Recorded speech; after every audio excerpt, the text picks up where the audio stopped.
The ledger for the Valdres Expanse was already old when they assigned it to me. I found it on my third day in the chart division of the Conclave of Reckoning, filed between two sectors I could not pronounce, and one that had been redesignated as navigational hazard before I was born. The Valdres ledger was thicker than the others, though the most recent entries took up almost none of it. 2 centuries of blankness. Probe drones dispatched on schedule, returns logged as absent, no explanation given.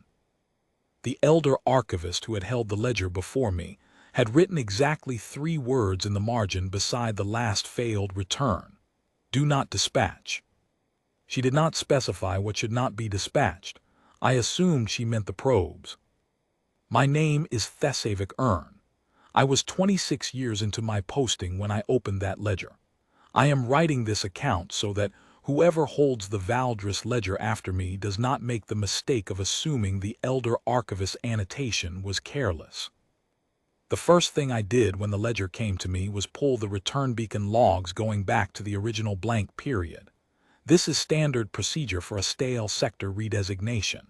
If a sector has returned no probe signal for 200 years, the protocol tree eventually requires a live crewed survey before the conclave can formally stamp it void sovereign and close it. Live confirmation, 2 crew minimum. Equipped with long-range passive arrays and 48 hours of operating time inside the boundary. The probe logs told me almost nothing useful. 83 probes dispatched across 2 centuries, 0 returns, not one distress signal, not one partial transmission.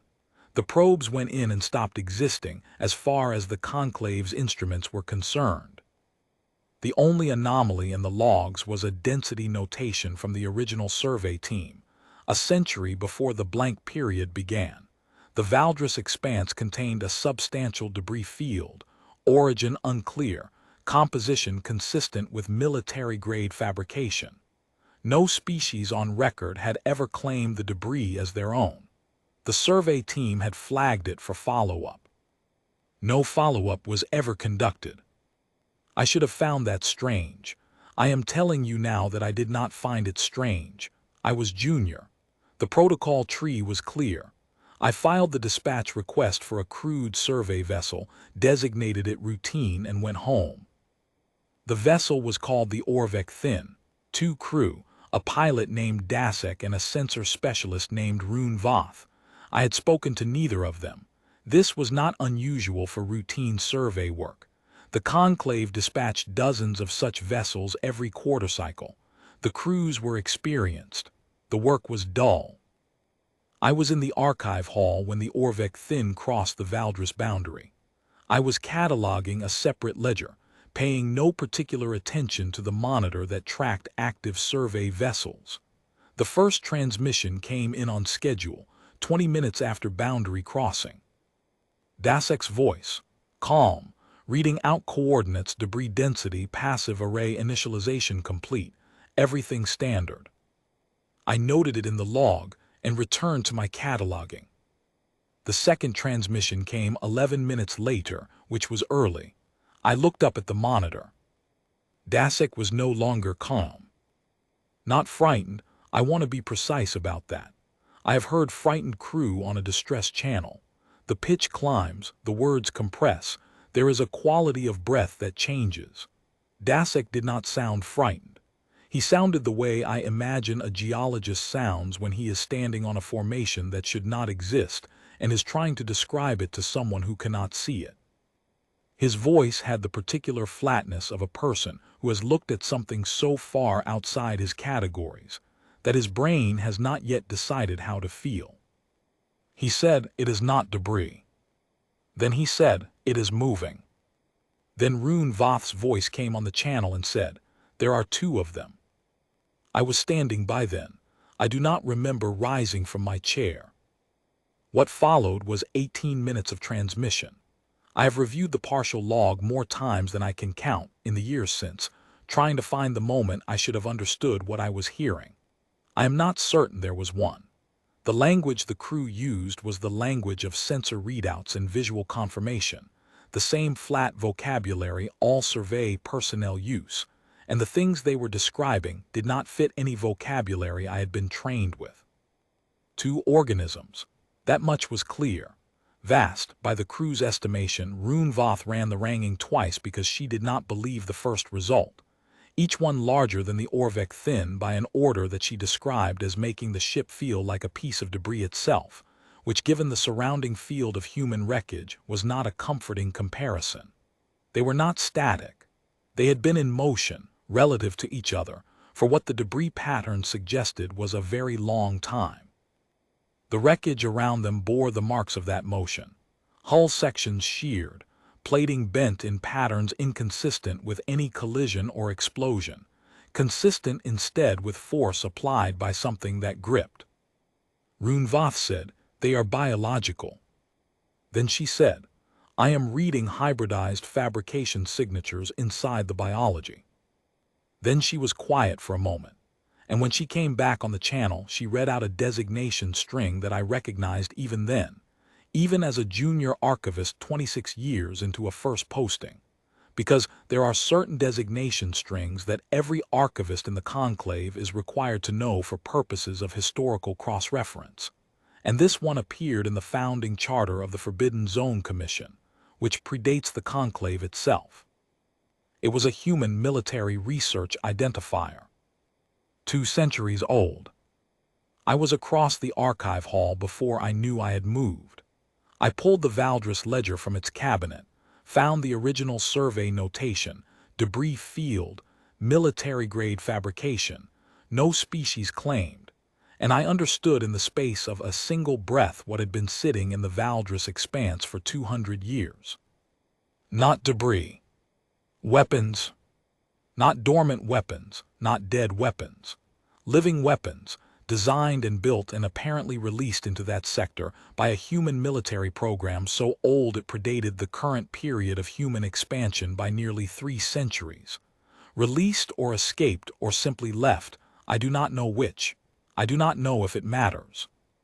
What I know is that whatever process the humans used to build those 2 organisms had not finished with them. They were still doing what they had been made to do. They were still fighting. 2 centuries of fighting in a debris field of their own creation, and neither of them had stopped. The channel was still open. I heard Dasik say quietly, "They see us." Then there was a sound I have no category for, not a distress signal, not static, not the clean silence of a severed feed. Something between those things, a register I had no word for, and then the channel closed. I stood in the archive hall for a long time after that. The Orvec Thin did not return. The recovery protocols ran on schedule as protocols do. 2 drones dispatched into the Valdres boundary. Neither returned. The protocol tree branched to its last node. Insufficient data for physical recovery, crew presumed lost, sector status pending redesignation. Pending, that was the word the system used. I sat with that word for 3 days. I thought about Dasik's voice when he said they see us.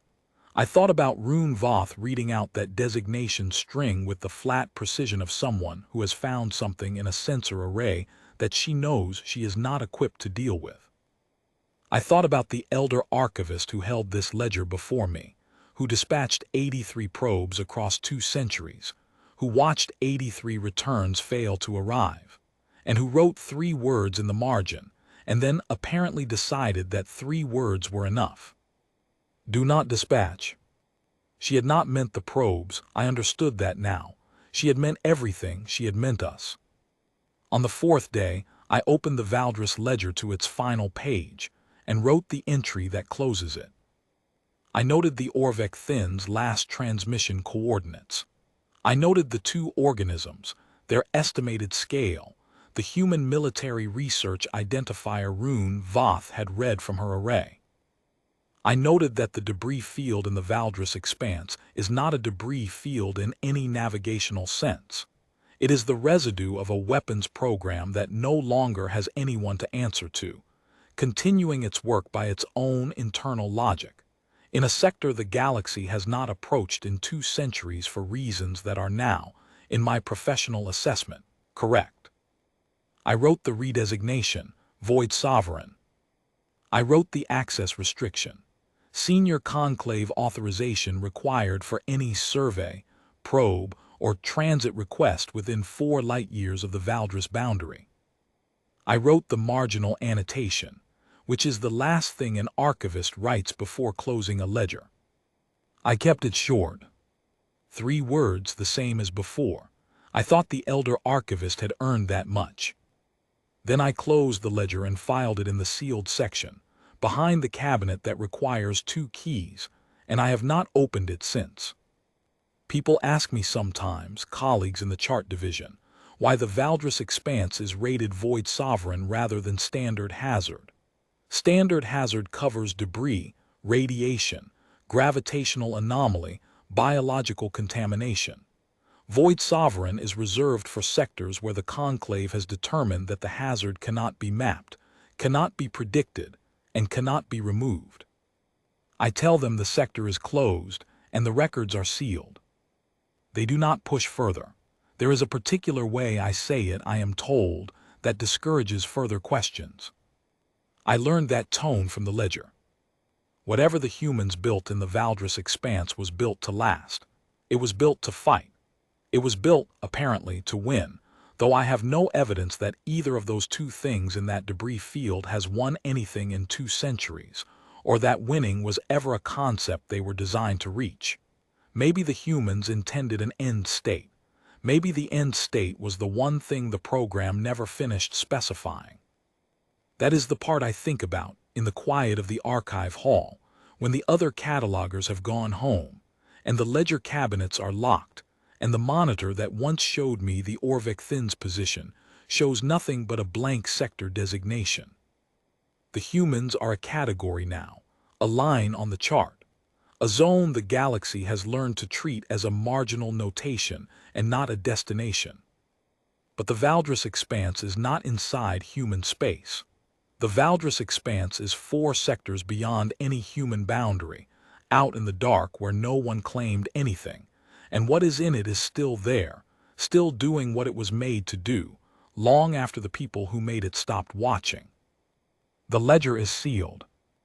I do not speak of what I heard on that channel.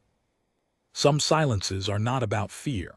Some silences are about understanding, finally and completely, what the elder archivist already knew when she wrote her 3 words and put down her pen. The sector is closed. Let it stay that way.